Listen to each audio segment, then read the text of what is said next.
right, guys, we have some Cowboys breaking news out of the NFL.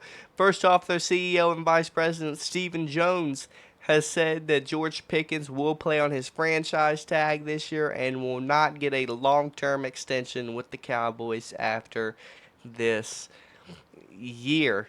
Stephen Jones, by saying this, we haven't seen George Pickens react to it on social media, but 100% we will see it sooner than later. Cowboys about a month and a half, 2 months ago, placed their franchise tag on George Pickens. He hasn't even signed the franchise tag yet for this upcoming year, and if he doesn't sign the franchise tag, he can still become a free agent. Um, George Pickens probably after hearing this news probably don't want to play with the Cowboys now. Stephen Jones, come on, man.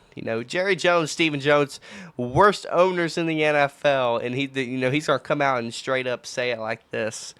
If I'm George Pickens, I wouldn't even want to play in Dallas this upcoming year, because if owner of the team that I'm playing for come out and said, yeah, we're not gonna give him a long-term extension, he could just go on to some other team after this year. If I'm George Pickens, that's kind of effed up right there that the owner said that. But you know, it's the Jones family. They're the worst owners in the NFL. They're the most dumbest people probably. But yeah,